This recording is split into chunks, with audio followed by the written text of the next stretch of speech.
I'm noticing like every time there's something that's like negative about a black woman, like on a national scale, one of the first pages that I see like on different social media platforms is of that supposedly empowerment group for young girls, just a girl. And I think her name is, she's a counselor, she's a school guidance counselor, and last name is like I think her name is Jeanine Uqdah, and she's a beautiful girl, not taken from that, intelligent, very poised, and all of that. She has a lot of great attributes, but it's like I don't even have to go to Fox. I don't even have to go to some type of racist, alt-right, overly conservative, hate group platform to see something negative about black women. All I gotta do is just scroll to her page or scroll by, and the algorithm is gonna directly put her information in my feed. And it's like, for a long time I would see her videos from time to time, but I just thought, okay, well, maybe she's a conservative, or one of those. But I don't know what her political stance is, and that's fine. That's fine. She doesn't have to make that public. But the one thing that I do see is that her brand, I just feel like it's not authentic. I had a girl empowerment group years ago. I have a grown daughter, and she's doing very well. Thank the Lord. I'm very proud of her. And I've worked like around youth, and I've worked in different pockets of education. I've also worked in the beauty field, being a licensed cosmetologist and an educator. I worked in a prison for cosmetology education for a short period of time. And I have said on a past video that I have a master's. I'm like a year and a half into a PhD, and I'm going to break from that. So I'm when I see certain things, I'm looking at it from different perspectives. And again, I've seen this young lady come up a few times over my timeline. Like, I don't follow her, but when I see certain things, it's so like disturbing and kind of troubling. There are different perspectives on black women, and it's like she places a lot of blame on black women. And I'm thinking to myself, is this coming from a place of like frustration because you are working in an environment in a school district where you are not really seeing a lot of radical change with a certain demographic of black women?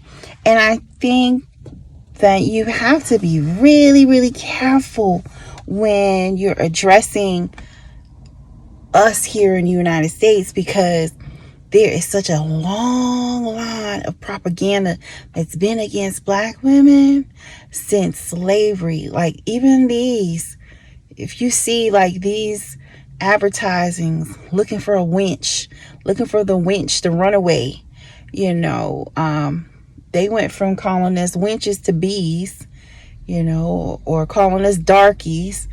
And not a lot of good things that black women have been referred to in this country. She does.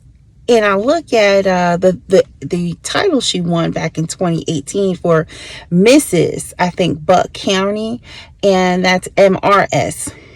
And that's great. That's fine.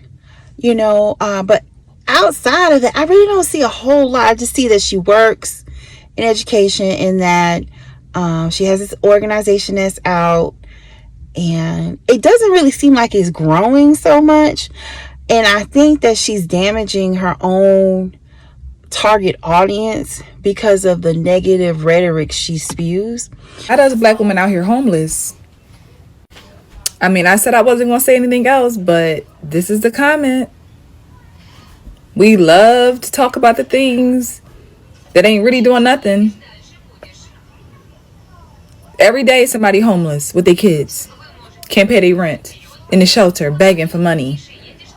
They look like me. But we don't talk about this stuff. We ignore it. We act like it don't exist. We're so educated. But we're also educated homeless women. You can come from a place of counseling. You can counsel people. All right. You can inspire people. You know, I was an evangelist for a long while. You know, an evangelist in the Christian faith, we go out and we preach the gospel. We go out and we compel people to come from the highways and from the streets and come into the house of God where there's safety, where there's growth, where there's love. And there's one thing, there was an older black lady who told me a long time ago, and I used to teach a lot. And she said that, I enjoy listening to you teach and stuff. There was a particular lesson I taught this one time. And she said, but there was one thing you left out. And I was like, oh, okay, tell me, because I love to learn. And she said, you know, you came from a great angle in regards to trying to teach us how we need to go out and be better disciples.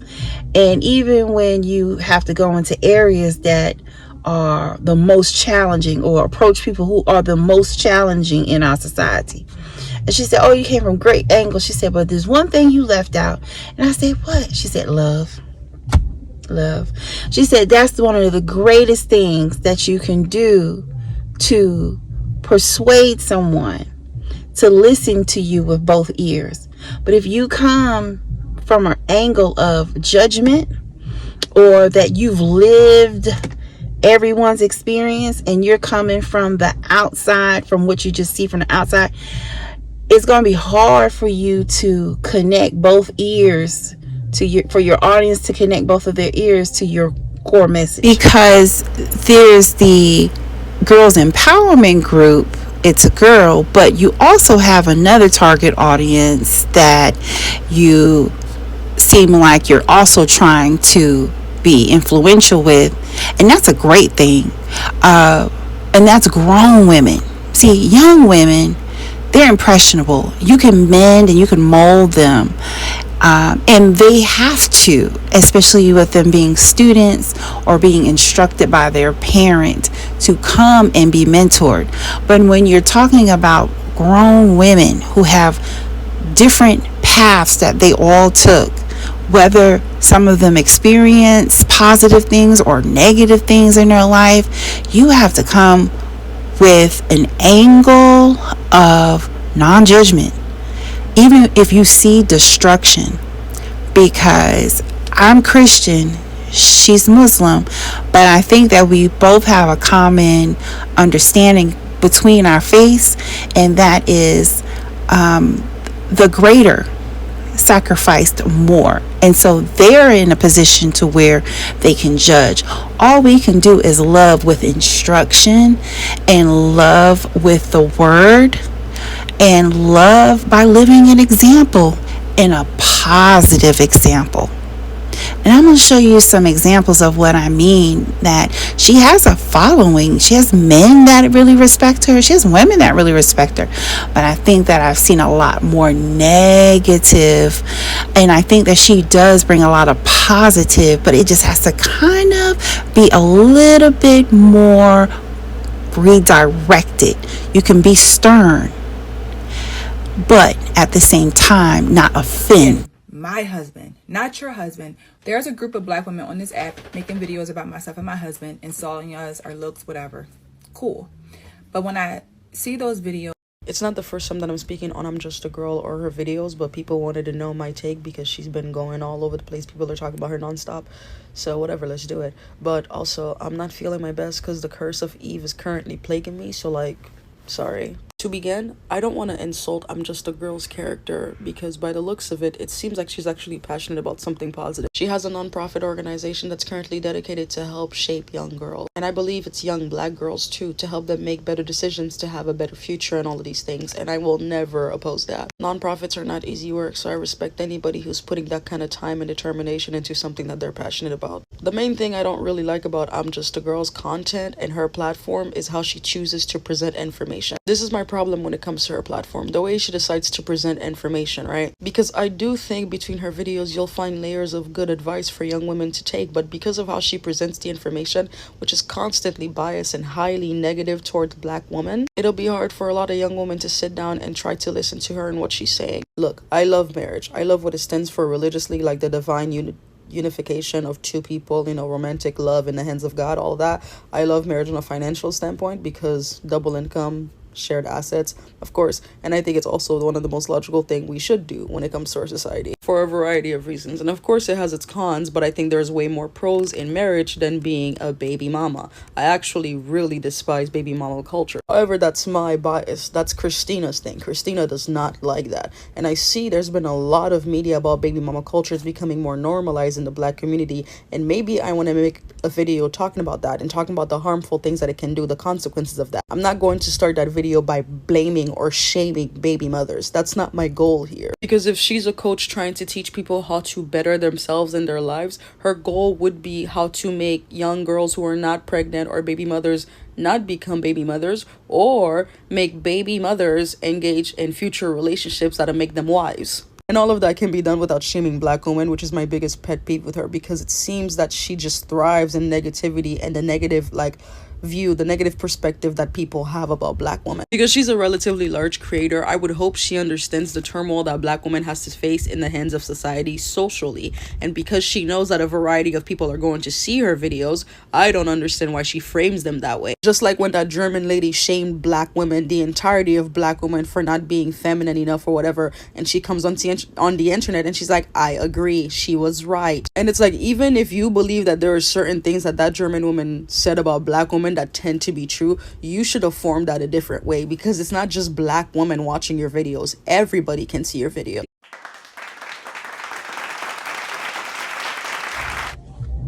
And I hope that as time progresses, that she continues to develop. It's okay. I know she's trying to come from a tough point of view. She's using like a hard and sturdy, because some people they may not get it, but don't lose your edge on individuals that are not ready to accept the message. If you say the message, the message is going to get out there. It's a thing we say in faith, holiness, and that is from the Bible. We talk about seeds. When the Lord went out, this is what we believe is that, and I'm just using this as an example. When the Lord went out, he spoke to many people. He put out many seeds. Some seeds went on dry ground. Some seeds went on hard, rocky terrain where it's impossible to see growth. And then some seeds went on fertile ground that was ready to accept the seeds and to produce the most harvest. And that's how you have to go about with even girl empowerment groups, with grown women empowerment groups. And that's all about empowerment. That's all about mentoring, is that you have to take your time. Things are not created overnight, just like a pearl. A pearl is one of the most expensive, exotic, rare jewels that are sold all over the world. However, the process of getting that pearl out of that nasty organism inside that clamshell, it takes time. It is not a nice process. No one wants to really do that type of work. It could damage your hands. It could expose you to all types of toxins. There's a lot of refining that goes into getting one of those rare pearls. And a lot of times women have their own path to get to their pearl. Every woman has her own pearl diary. And what you see today may look like the total opposite of what she was on yesterday. So you have to empower with love, and don't join the amen corner of people that are already creating conditions that add to women already facing economic hardships. Black women, including herself, she is considered at the bottom tier of the median household income collectively as black people here in the United States. Okay?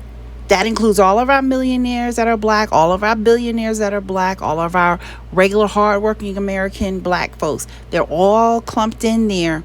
She's in that same bucket.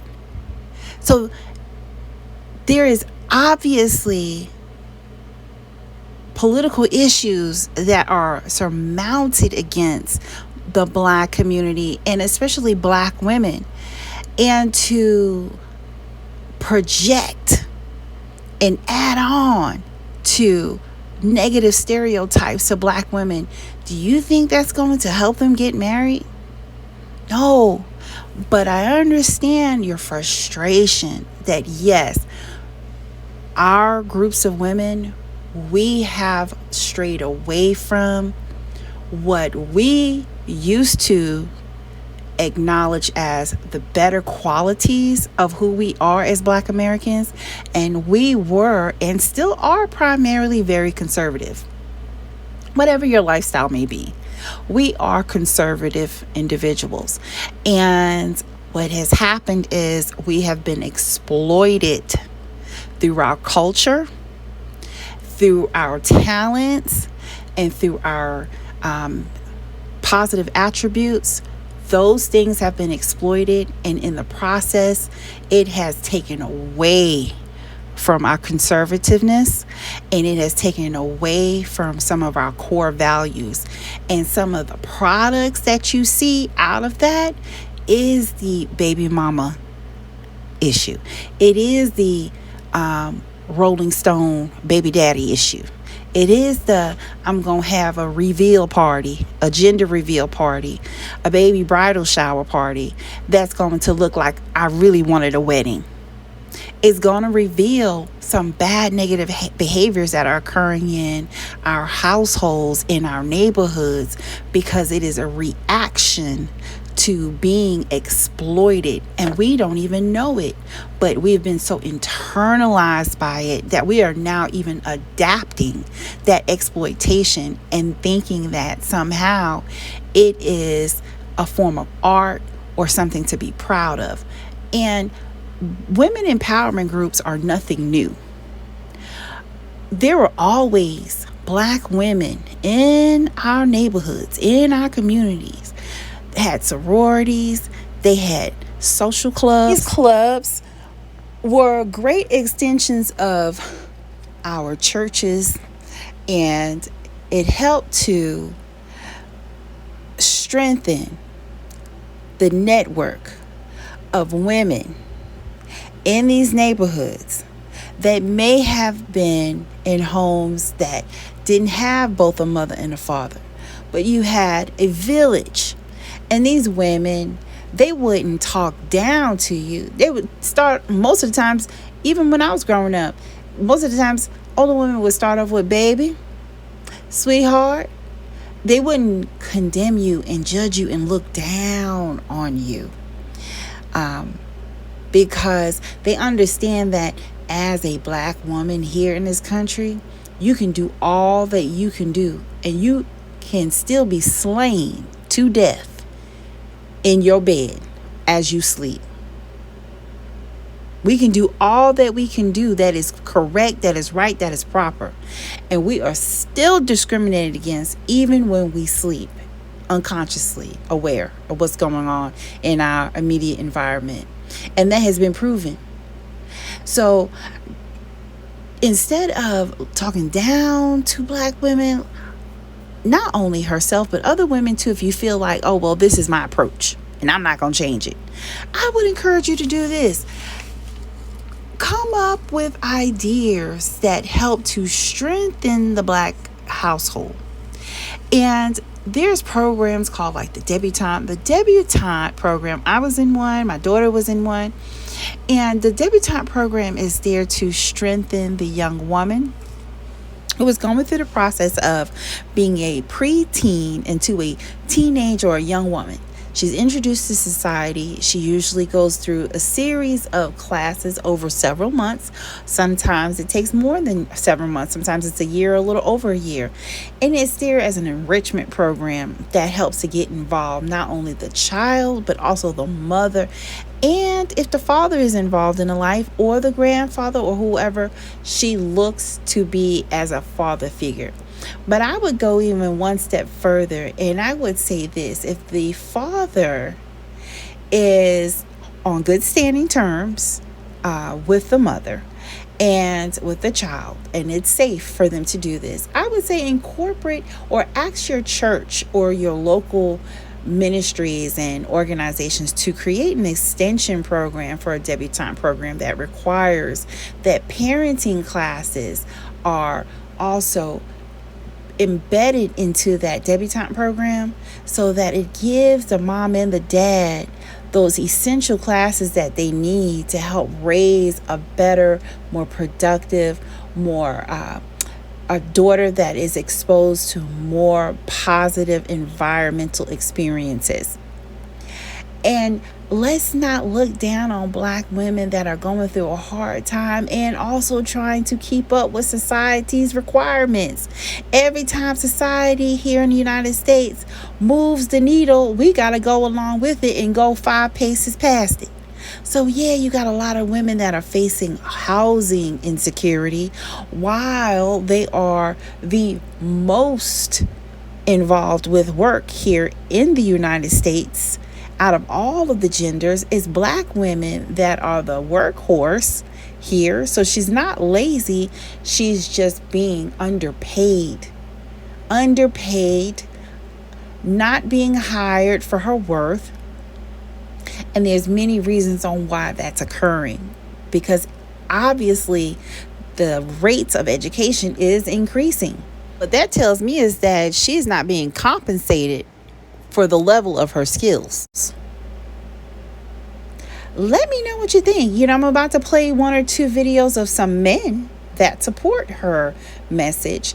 And again, I'm not putting down this woman. She seems like a very lovely person. I will say this: I think that her husband may also have a little bit of influence on how she speaks about Black women, because a lot of the things she says comes from a masculine judgment. And I've been married before. I'm divorced, been divorced for years. My daughter's grown now. But I know one thing: if I had a husband, and even my friend and partner now, he's strong and very secure in who he is. Okay. And he would never allow me, he wouldn't feel comfortable, should I say, to hear me talk about other women in the manner that she has done. It wouldn't look good for him, you see. And it also it wouldn't sit right with him. And I see a little bit of self-esteem issues still there with her, and even with some of her beauty tutorials she does, a lot of that is unveiled. So I'm going to show some of those too. Oh my God.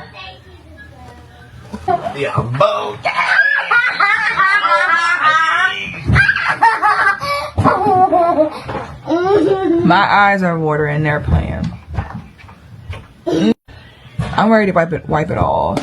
I'm ready to wipe it all off, because what am I supposed to do with this? I don't know how to fix this. I really don't know if I could even, because it literally, how do you fix this? And it just keeps burning. It keeps burning. I'm literally ready to just wipe it all off, because it's done. Y'all care about y'all wigs. I care about my husband. I'm not male-centered. I'm my husband-centered, right? I'm okay with that.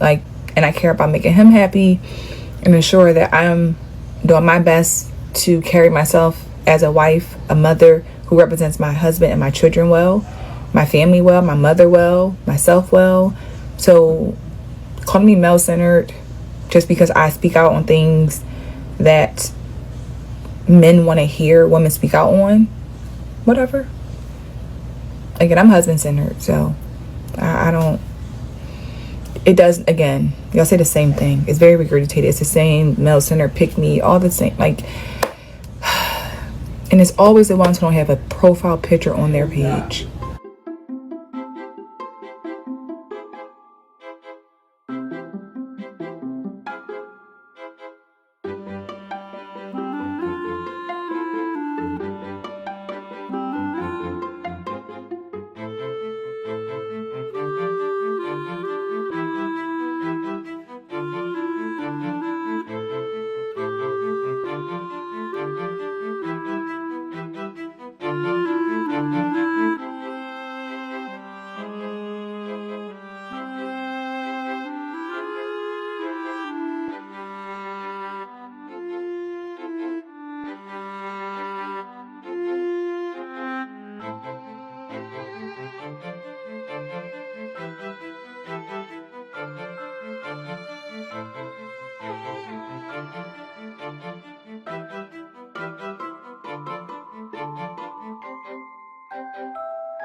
All you care about is a man. I'm educated. Those who do not know, I've never really done a like get to know me before, so let me tell you a couple things about myself. Okay, my name is Jeanine. For those who do not know, I am the founder of Just a Girl. It is really my business. It is my brand. I own the trademark. So for those who are like, you're too old to call yourself Just a Girl, it's my business. Okay, and I'm gonna call myself Just a Girl until the day I leave this earth. Okay, I'm a mom. I have 2 kids of my own. I have a stepdaughter who's 20 years old. I'm married. I've been married for 9 years this year to my amazing, wonderful husband that I love, that spoils me, treats me right. My husband. Okay, just make sure y'all know that it's my husband. I am a college graduate. I have 3 college degrees. I've been to college. Okay, I've been a school counselor for the past 10 years. I'm a therapist. Yeah. Like, so for people who think like, oh, all you care about is a man, I'm educated. And my husband has been with me through each of those degrees, right by my side. Okay, getting those degrees, cheer me on, in the audience, supporting me. I have a serious question. Should little boys be raised by their fathers if the parent...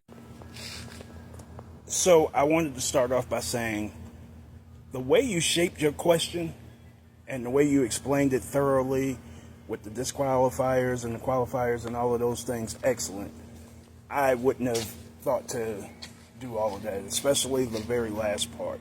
That being said, I don't believe that there's one answer. I believe that it depends on the situation. Every situation is different or whatever the case may be. But what I will say is, in the case of 2 people who are cordial and can get along, which that's what you should be. A lot of people harbor the feelings of the relationship ending or whatever the case may be and carry it into the co-parenting situation. Therefore, there's no healthy dialogue, no healthy communication to begin with, and a lot of times it lingers for a very long time. And especially when you go into a situation where the system becomes involved, I think there should be a thorough investigation on where the child is better suited, because at the end of the day, it's supposed to be for the best interests of the kids. So sexy and have clothes on. A lot of people would say you could look sexier with your clothes on. And if you were to actually take a moment and think about it, the only people who think that you look sexier without your clothes are people who want to exploit you.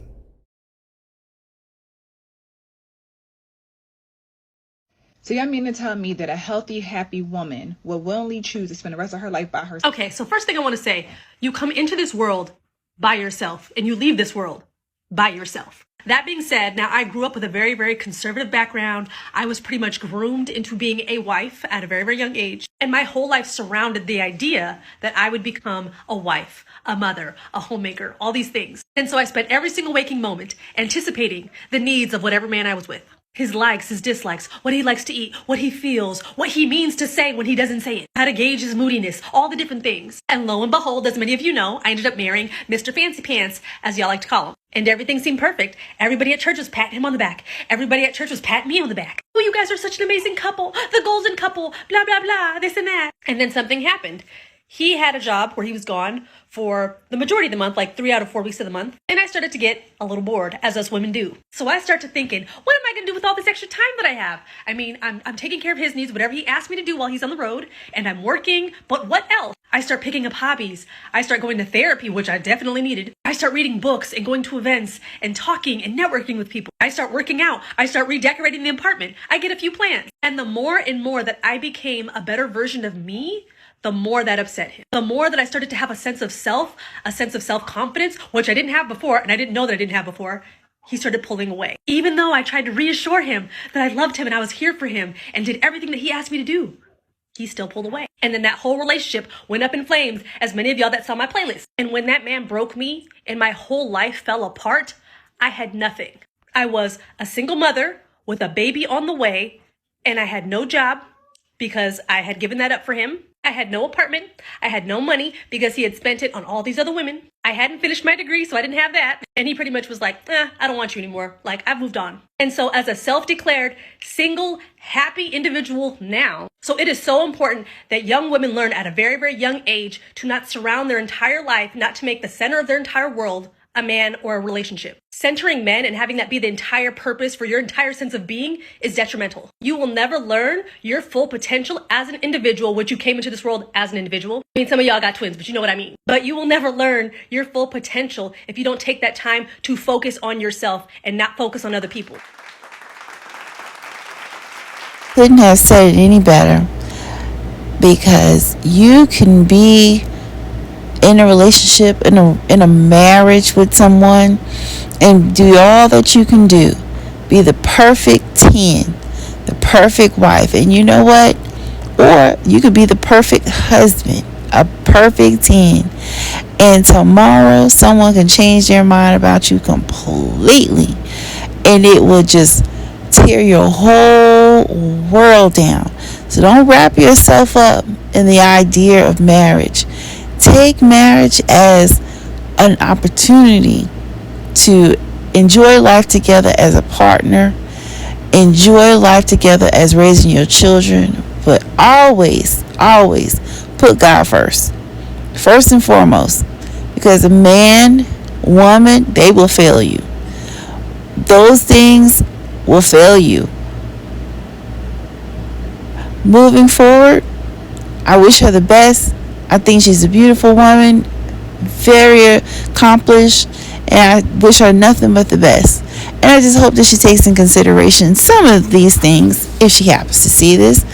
And let me know what you think about this. And have you seen her platform? And do you like the platform the way it is? Or do you think that there could be a little bit of change? Either way, let me know. Please like, share, and subscribe. And I hope you have a great and wonderful and blessed day.